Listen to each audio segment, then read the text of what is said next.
দর্শক আপনাদের সবাইকে স্বাগত জানাচ্ছি ফিফা ওয়ার্ল্ড কাপ 2026 উপলক্ষে চ্যানেল আয়ের বিশেষ আয়োজন ঢাকা ব্যাংক পিএলসির প্রেজেন্স কিক অফে আছে আমি নুসরাত সেরিন এবং আজকে আমার সঙ্গে আছেন অতিথিরা। দর্শক কেমন ছিল আসলে গতকালকের ম্যাচ? 5টা ম্যাচ আমরা দেখতে পেয়েছি, বা 4টাই বলা যায়, আরেকটা ম্যাচ আছে আজকে রাত 11টায়। সো ওভারঅল কেমন ছিল, এক্সপেকটেশন কেমন ছিল, সেই অনুযায়ী ফলাফল কি আমরা দেখতে পেয়েছি কিনা মাঠে, এবং আজকের ম্যাচগুলো কেমন হতে পারে এ নিয়ে হবে এক্সপার্ট আলোচনা। আজকে আমাদের সঙ্গে যুক্ত আছেন former national player Mamunul Islam. Thank you, finally আপনার সঙ্গে দেখা হলো। আমাদের সঙ্গে আছেন প্রহেলিকা খান, উপস্থাপক। হাই, কেমন আছো? ভালো, তোমার কি খবর? এই তো ভালো, ভালো চলছে, তোমাকে দেখেও ভালো লাগছে। এবং আমাদের সঙ্গে যুক্ত আছেন আব্দুল বারী, সিনিয়র জার্নালিস্ট অ্যান্ড স্থায়ী সদস্য, জাতীয় press club. Welcome to our show. কেমন আছেন? তিনজনকেই পেয়ে খুব ভালো লাগছে। আমি মামুনুল ভাইকে দিয়ে শুরু করি। মামুনুল ভাই, মানে are you happy as a player, are we happy? মানে গতকালকে ব্রাজিলের পারফরমেন্স দেখে, ব্রাজিল ভার্সেস মরক্কো, যে ব্রাজিলকে আমরা এক্সপেক্ট করেছিলাম সেটা কি আমরা দেখতে পেয়েছি?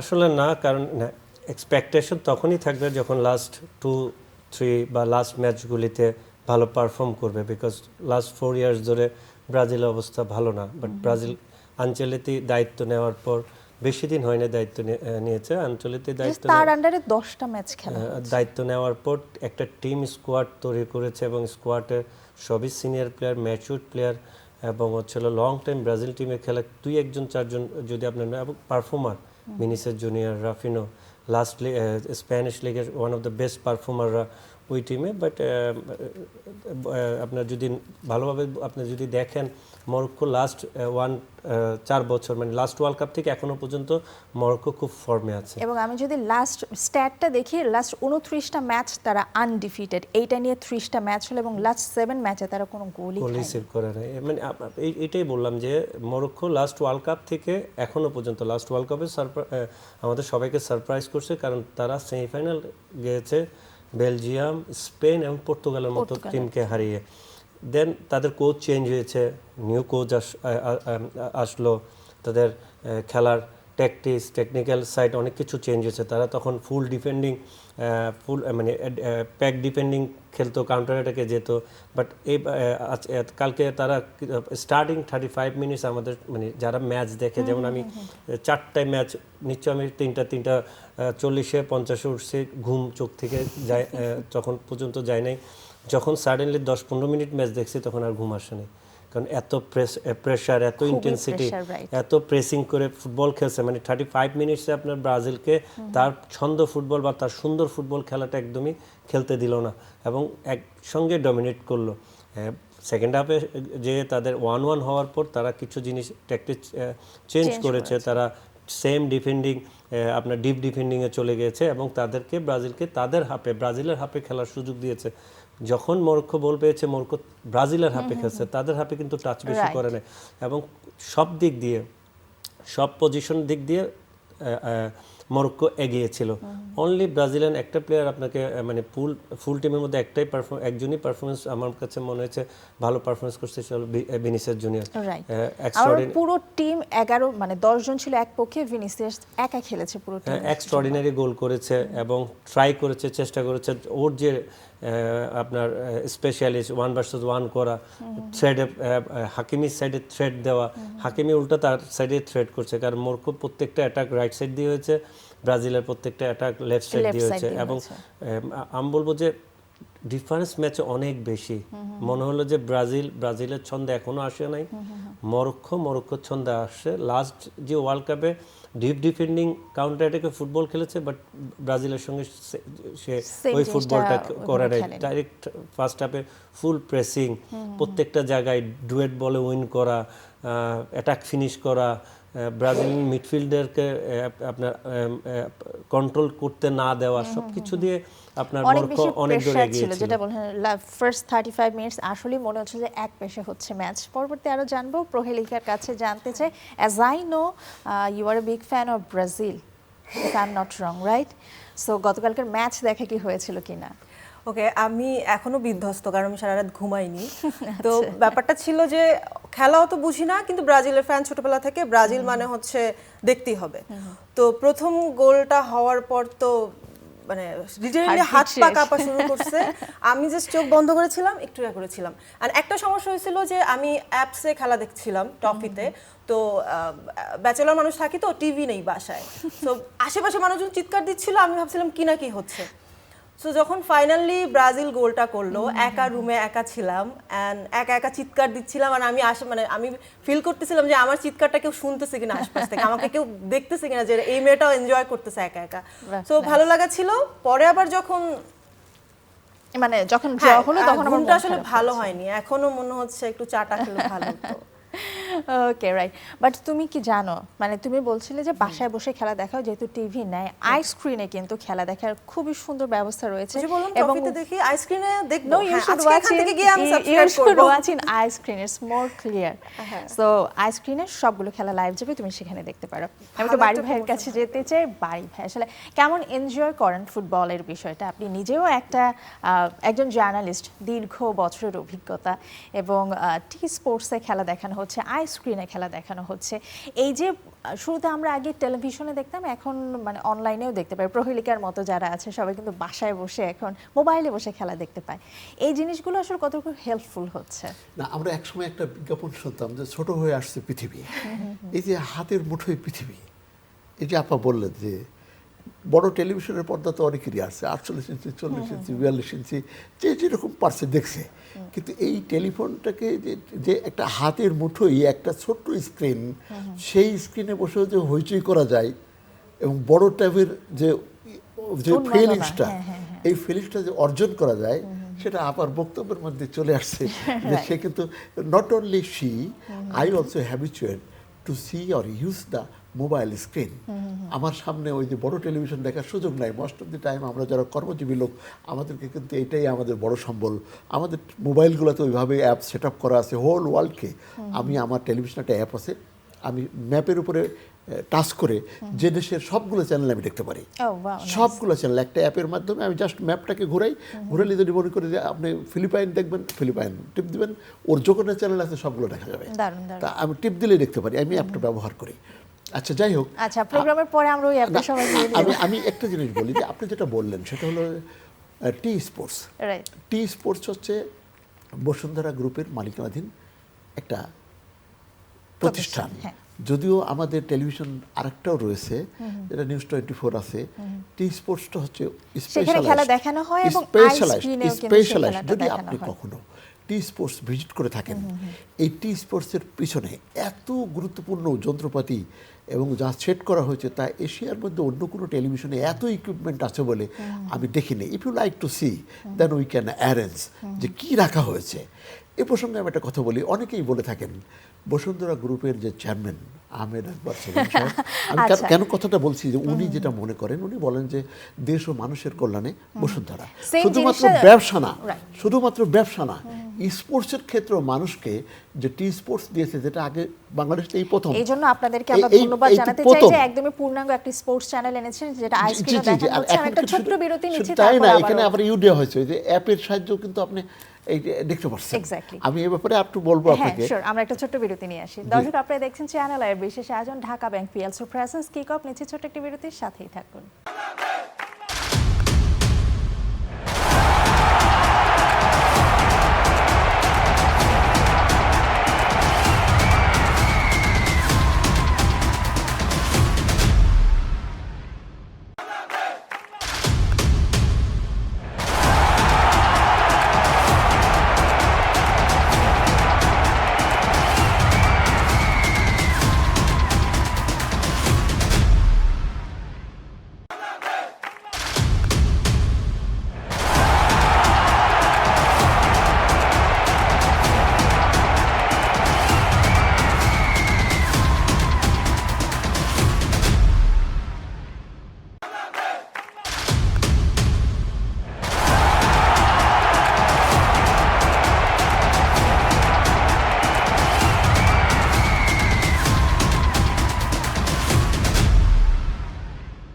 দর্শক, বিরতির পর সবাইকে আরও একবার স্বাগত জানাচ্ছি চ্যানেল আয়ের 2026 বিশ্বকাপ উপলক্ষে বিশেষ আয়োজন Dhaka Bank PLC presents kick অফে। আছে আমি নুসরাত জারিন। চলুন দর্শক, চলে যায় অতিথিদের কাছে।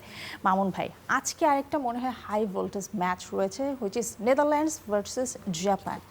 জাপানকে কোনোদিন আমরা গুরুত্বই দিইনি হয়তো বা বেশ কয়েক বছর আগে, বাট লাস্ট ওয়ার্ল্ড কাপ থেকে তারা বেশ ভালো করেছে আমরা দেখেছি। নেদারল্যান্ডস তো পরীক্ষিত টিম, তো কি মনে হয় এই ম্যাচটা কি এমন কিছু হতে পারে কিনা, আনএক্সপেক্টেড কোনো রেজাল্ট? ওয়ার্ল্ড কাপের স্টার্টিং থেকে সাউথ কোরিয়া, কাতার লাস্ট ডে টুডে, আপনার আজকের দিনই তো সবকিছু। কাতার ড্র করলো সুইজারল্যান্ডের সাথে, কোরিয়া 2-1 জিতছে, আপনার অস্ট্রেলিয়া 2-0 আপনার তুর্কিকে হারিয়েছে। তাহলে এশিয়ান একটা ভালো রেজাল্ট, ভালো গ্রুপের ফার্স্ট ম্যাচগুলিতে তারা অলমোস্ট 70% সেকেন্ড রাউন্ডে ডাউন করে ফেলছে যে ম্যাচে, এবং কাতার ভালো ম্যাচ না খেললেও সে তার পয়েন্টটা রেখে দিয়েছে, আর দুইজন ভালো ফুটবল খেলে কিন্তু পয়েন্ট অর্জন করেছে। জাপানের ক্ষেত্রে সেম, জাপান আর নেদারল্যান্ড যদি আপনি তুলনা করেন, একটা ইউরোপিয়ান দেশের সঙ্গে ওয়ান অফ দ্য বেস্ট, মানে আধুনিক ফুটবলের জগৎ যাকে বলা হয়, আধুনিক ফুটবলের মেইন নেদারল্যান্ড থেকে আসা, ক্রুইফ থেকে আসা। এখন নেদারল্যান্ড অ্যান্ড জাপানের যদি আপনি এনভায়রনমেন্ট চিন্তা করেন সবকিছু, জাপান হলো এশিয়ান দেশ, নেদারল্যান্ড হলো ইউরোপিয়ান দেশ। এখানে এদিক থেকে কিন্তু আপনি নেদারল্যান্ড অনেক দূর এগিয়ে। তারপরে যদি আমরা জাপান কোরিয়াকে ফাইটার মনে করি, কারণ 90 মিনিটস তারা ওই জায়গাটুকুতে ফাইট করে, ম্যাচ কিন্তু 90 মিনিটস পর্যন্ত তারা ছাড়ে না, কারণ লাস্ট পর্যন্ত তারা ট্রাই করে। সাউথ কোরিয়ার ম্যাচে তারা খুব হার্ড ওয়ার্কার হয়, তারা খুব শান্তপ্রিয় মানুষ হয়, তারা ফাইট করে মাঠের মধ্যে এবং চেষ্টা করে, এবং তারা রেসপেক্ট দিতে জানে। এখন নেদারল্যান্ড যদি আমার কাছে জিজ্ঞেস করেন নেদারল্যান্ড আর জাপানের কোন জায়গাটা নেদারল্যান্ড এগিয়ে, সব দিক দিয়ে নেদারল্যান্ড এগিয়ে, কিন্তু ম্যাচ দিন আজকের ম্যাচে যে বেস্ট ম্যাচ খেলবে তার কাছে যাবে। বাট আমি জাপান আর নেদারল্যান্ডের মধ্যে নেদারল্যান্ডকে এগিয়ে রাখবো সব দিক দিয়ে। রাইট, এবং তাদের কিন্তু দীর্ঘ একটা ইতিহাসও রয়েছে ভালো করে। সো পরের ম্যাচগুলো নিয়ে যদি জিজ্ঞেস করি, Ivory Coast, Ecuador, Sweden, Tunisia, Spain এবং কেপ ভার্দে, মানে এই ম্যাচগুলো কি এক পেশে হবে নাকি ফাইট চলতে পারে কোথাও? কার সঙ্গে কার এটা ডিপেন্ড করবে, যে স্পেনের সঙ্গে জারি হবে কেপ ভার্দে, এখন এটা ডিফারেন্স বেশি হতে পারে, কারণ ওই দেশের সম্পর্কে আমার কোনো আইডিয়া নেই, বা আমাদের কারো আইডিয়া নেই, জাস্ট ওই আফ্রিকান কান্ট্রি থেকে তারা আসছে ফর দ্য ফার্স্ট টাইম। এখন জিনিস হচ্ছিল স্পেনের ফার্স্ট ম্যাচ, সবাই তার ফার্স্ট ম্যাচকে নিজেকে কিভাবে তুলে ধরে মাঠে, যে নিজের ফার্স্ট বার্তাটা কি দেয়, যে তারা ওয়ার্ল্ড কাপ চ্যাম্পিয়নশিপ, যেহেতু ফিফা র‍্যাঙ্কিং এ এখন তারা সেকেন্ড পজিশনে আছে।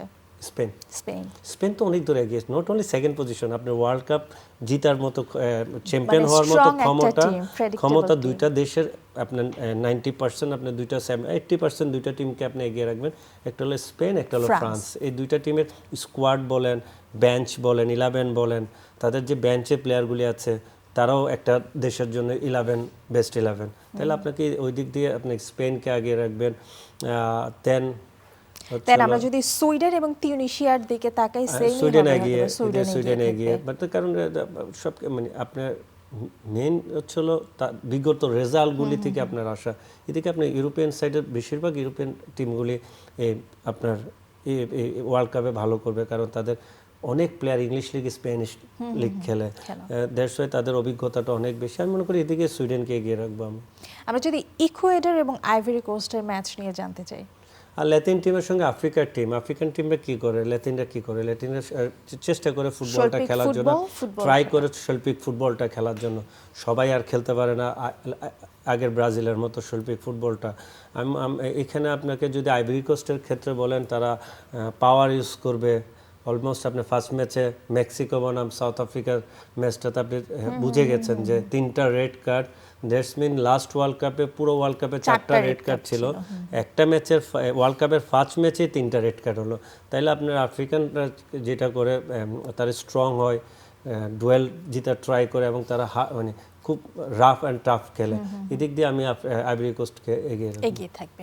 ওকে, ফাইন। সো আমরাও সেই বিষয়টা আবারও আসলাম। প্রহেলিকার কাছে আরও একবার যেতে চাই, আজকের দিনে এখনো পর্যন্ত 4টা ম্যাচ রয়েছে, আজকের রাতের ম্যাচটা সহ 5টা। যদি আমরা জার্মানি এবং কুরাসাওয়ের ম্যাচটা নিয়ে বলি, তোমার এর মধ্যে পছন্দের টিম আসলে কোনটা হবে? আমি কি নামগুলো বলবো? আমি জার্মানি পছন্দ করি কারণ আমি জানি ওরা 4 বার কাপ নিছে দ্যাটস ওয়াই আমাদের ভালো লাগে। এবং আরেকটা মজার ব্যাপার, এটা এখানে প্রসঙ্গ না টানলেও হয়, আমি বলছি যে আমি যে অফিসে জব করি আমার অফিসের বস হচ্ছে জার্মানি করে। আচ্ছা। তো উনি আমাকে এমন ভাবে ম্যানিপুলেট করছে যে প্রহেলিকা জার্মানি ওরা বেস্ট, ওরা 4 বার cup. So that you can join in German. না না না, আমি ব্রাজিলই ওকে, থাকবো। যেহেতু তুমি একজন মিডিয়া পার্সোনালিটি বা মিডিয়ার আর্টিস্ট, তোমাকে একটু যদি জানতে চাই, এবছর ফর দ্য ফার্স্ট টাইম 3টা দেশে 3টা ভিন্ন ভিন্ন ওপেনিং সেরেমনি হলো। একদম এক বাক্যে যদি জানতে চাই কোন সেরেমনিটা তোমার বেশি ভালো লেগেছে? যেখানে আমাদের স্যানজয় পারফর্ম করেছে সেটাই ভালো লাগছে, যেখানে নোরা ফাতেহির সাথে আমাদের বাংলাদেশকে রিপ্রেজেন্ট করা হয়েছে। So it's Canada. ইয়া, মানে বাংলাদেশের পারফর্মার থাকায় এটা তুমি তো নিশ্চয়ই জানো যে কি হচ্ছে, মানে আমরা বিশ্বকাপ দেখতেছি, তার মধ্যে সঞ্জয় যখন বাংলাদেশি একটা স্যুট পরে সেখানে বাংলাদেশের পতাকা, তারপরে শাপলা, তারপরে হচ্ছে রয়্যাল বেঙ্গল টাইগার, এইটা রিপ্রেজেন্ট করছে সেখানে, মানে এমন অবস্থা হয়েছে যে আমরা ফিল করতেছি যে বাংলাদেশ আসলে বিশ্বকাপে জয়েন করে ফেলছে, যদি আমরা খেলতেছি। মাঠের ফুটবল না খেললেও কোনো একজন মানুষ আছে যে বাংলাদেশকে রিপ্রেজেন্ট করেছে। নাইস। বাড়ি ভাই, আপনার কাছে আরো একবার যেতে চাই, মানে এই যে ফুটবল এবং ফুটবলের সঙ্গে বর্তমান বাংলাদেশের যে একটা ক্রেজ তৈরি হয়েছে, যেটা আমরা 60, 70, 90, 80 দশকে দেখেছি, মামুনুল ভাইরা যখন খেলেছে তখনও দেখেছি। সো রাইটটাও আবারও সেটা সৃষ্টি হয়েছে।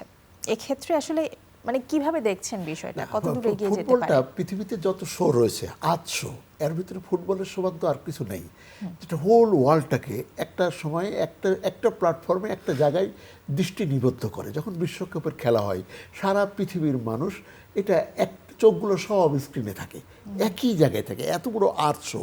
এবং যদিও আমাদের টিম নেই, বাংলাদেশের টিম নেই, তারপরেও কিন্তু বাংলাদেশে এই যে আপনারা বললেন জার্মানি, ফ্রান্স, ব্রাজিল, আর্জেন্টিনা, এই সমস্ত পতাকাগুলো দিয়ে বাংলাদেশে কিন্তু একটা ব্যাপক জানতে চাচ্ছিলাম বাংলাদেশের ফুটবলকে নিয়ে আপনি আসলে কতটুকু আশাবাদী? না, বাংলাদেশের ফুটবল নিয়ে দেখেন, বাংলাদেশের ফুটবলের মতো আগাতে পারেনি। যেমন ধরেন আমরা যে এই যে খেলতে আমরা গেলাম না, এটা তো একটা রাজনৈতিক সিদ্ধান্তের উপর আমরা খেলতে গেলাম না, কিন্তু খেয়াল করে দেখেন যে ইরান এবং আমেরিকার যুদ্ধ চলতেছে, সেখানেও কিন্তু তারা টিম পাঠিয়েছে। তো আমাদের বাংলাদেশিতে অংশগ্রহণ করা তো ঠিক ছিল, সেটা সেই কারণে হয়নি। বাংলাদেশের ফুটবল যথেষ্ট ভালো এবং বাংলাদেশের ফুটবল ইতিহাসও রয়েছে, এবং আমরা আশাবাদীও ছিলাম যে আমরা একসময় সেই পর্যন্ত যেতে পারবো। কিন্তু যখন আমাদেরকে রাজনৈতিক সিদ্ধান্ত পিছায় দেয়, তখন আমি জিততে না পারি কিন্তু অ্যাটলিস্ট অংশগ্রহণ তো করতে পারি। আমরা সেই প্রত্যাশা তো আমরা রাখতেই পারি, কিন্তু খেয়াল করে দেখেন যে এখানেও একটা একক বা কিছু ব্যক্তির সিদ্ধান্তের উপরে তাৎক্ষণিক একটা পলিটিক্যাল সংস্থা বাহবা নিয়ে গেল বটে, কিন্তু সারা দেশের যে জনমত, সেই জনমত কিন্তু এটাকে আমার মনে হয় না যে সমর্থন করেছে। বাংলাদেশের উচিত ছিল এই খেলায় অংশগ্রহণ, বাংলাদেশের মানে যারা ডিসিশন মেকার তাদের উচিত ছিল এখানে পজিটিভ কিছু ভাবা। ইরান যখন আমেরিকার সাথে তার এত বড় অ্যানিমিটি, ভিসা দেয়নি, বলছে ম্যাচের দিন সকালবেলা আসবা, আবার বিকালবেলা টোলটোপলা নিয়ে চলে যাবা, তারপরও they also agree to join on that match. হ্যাঁ, ওইটা আসলে ক্রিকেট ম্যাচ ছিল, এটাকে আমরা বলবো যে এটা ওয়ান প্যাট্রিয়টিজম, এটা একটা দেশপ্রেম। ইরানেরও একটা দেশপ্রেম, যে তাদের এনিমি দেশের সাথে তারা কি এনিমি জীবন। বাট আমরা ভালো কিছুর প্রত্যাশা করতে চাই। বাড়ি ভাই, মামুন ভাই, আপনার কাছে আরও একবার ফিরতে চাই। আমি আবারও একটু ব্রাজিলের প্রসঙ্গে আসতে চাই। আজকের ম্যাচগুলো থেকে কেন যেন মনে হচ্ছে যে বিশ্বের যত ম্যাচই খেলা হোক না কেন, যত টিমই থাকুক না কেন, Brazil, Argentina, Germany, Spain, France সবসময় এগিয়ে থাকবে। এই যে বলছিলেন কিছুক্ষণ আগে যে শৈল্পিক ফুটবল, যোগবর্ণিত, সেই শৈল্পিক ফুটবলটা কোথায় যেন ব্রাজিলের নেই। টিম ফরমেশনে আমরা দেখতে পাচ্ছি না। যদি গতকালকের ম্যাচে বলি, আমার মনে হচ্ছে দিয়াগো তার পায়ে বল আসা পর্যন্ত সে ওয়েট করছিল, সে নিজে যে পাস করবে এই ধরনের কোনো কিছু আমরা দেখতে পাচ্ছিলাম না। আপনাকে বললাম যে কোনো কিছুতে তারা মরক্কোর সঙ্গে ডুয়েলতে পারছিল না, না স্প্রিটে, না পাসিং ফুটবলে, না কুইকনেসে, কোনো দিকে না, না ফিনিশিংয়ে, মানে স্পেস ক্রিয়েট করা, যেখানে রাফিনা, ভিনিসিয়াস জুনিয়রকে নিয়ে তারাই ব্যস্ত থাকবে, উল্টা তারা বিজি হয়ে পড়লো যে আপনার হাকিমিদেরকে নিয়ে। আপনি কোনো জায়গায় না দেখেন, 18 বছরে একটা ছেলে ফার্স্ট ম্যাচ খেলতে নামলো মরক্কোর নাম্বার 6, সে কিন্তু ফ্রান্সের জুনিয়র ন্যাশনাল টিমে সব খেলছে। তার ফার্স্ট 27 না 28 দিনে 24 না 14 দিন মনে হয় যে তারকে মরক্কোর খেলার জন্য পারমিশন দিয়েছে ফিফা, এবং সে মরক্কোর ন্যাশনাল টিমে ফার্স্ট ম্যাচ খেলছে, ওয়ার্ল্ড কাপের ফার্স্ট ম্যাচ, এবং সে নিজেকে এমনভাবে তুলে ধরছে। এখন সবাই, আপনি যদি একটু ইন্টারনেট জগতে যাবেন, তাকে নিয়ে যে আলোচনা, যে ব্রাজিলের 3টা মিডফিল্ডকে ছাড়িয়ে ওয়ার্ল্ড মিডফিল্ডের যে কয়েকজনের মধ্যে তাকে ধরা হচ্ছে যে 18 বছরের বাচ্চা যে ফুটবলটা খেলেছে সেটা মানে দেখার মতো এক্ষেত্রে আমি একটা জিনিস একটু অ্যাড করতে চাই, যদিও আমাদের সময় একদমই শেষ। ইরান কুন্ড্রার কথা বলবো, অস্ট্রেলিয়ার এই ম্যাচে যিনি ফার্স্ট গোলটা করলেন। মজার তথ্য, আপনি নিশ্চয়ই জানেন যে তার কিন্তু লাস্ট 2 বছর আগে জাস্ট ইন্টারন্যাশনাল ডেবিউ হয়েছিল, এবং সেটা বাংলাদেশের বসুন্ধরা কিংসের মাঠে, এবং সে অস্ট্রেলিয়ায় খুব ভালো একটা আপনার তুর্কের এগেইনস্টে সে গোলও করেছে প্রথম গোলটা। যেটা একদম শেষ মুহূর্তে চলে এসেছি, আপনার কাছ থেকেও জেনে নিলাম। সো একটা প্রশ্ন ছিল আপনাকে। শিওর। আমরা এত আলোচনা করলাম, আমি জানি যে আমি কোন টিম পছন্দ সেটা আমি এখন বলবো। আমরা আজকে আর্জেন্টিনা নিয়ে কেন কথা বললাম না? আর্জেন্টিনার ম্যাচ আজকে না, বাট আমরা তো তাদের সম্ভাবনা নিয়ে কথা বলতে পারি, যে প্রথম ম্যাচে তারা কি করবে। আমরা আজকে না বলে যে দিন আর্জেন্টিনার ম্যাচ ওই দিন আমরা কথা বলবো। So thank you so much Bari ভাই। প্রশ্ন ছিল যে আমি কোন দল, না আর্জেন্টিনা। ও আচ্ছা, আপনি আর্জেন্টিনা। যাই হোক, পাওয়া গেছে আমাদের ফ্যান। আমরা নেক্সট দিন হয়তো আবার কথা বলবো। বাড়ি ভাই থ্যাংক ইউ সো মাচ। ব্রাজিলের ড্রতে কি আপনি আমি আর্জেন্টিনাকে আমি পছন্দ করি। Prohelika thank you so much. Mamun ভাই thank you so much for being here. Finally আপনাকে পাওয়া গেল, থ্যাংক ইউ। দর্শক, বিশ্বকাপ যেহেতু চলছে এবং মজার ব্যাপার হচ্ছে বিশ্বকাপের যে কোনো আপডেট এবং যে কোনো লাইভ খেলা কিন্তু আপনারা ঘরে বসে বা যে কোনো জায়গা থেকে দেখতে পারেন অনলি অন আই স্ক্রিনে। দর্শক, আজকের মতো শেষ করছি। ঢাকা ব্যাংক পিএলসির প্রেজেন্স কিক অফ। ভালো থাকুন, সুস্থ থাকুন, চ্যানেল আইয়ের সাথেই থাকুন।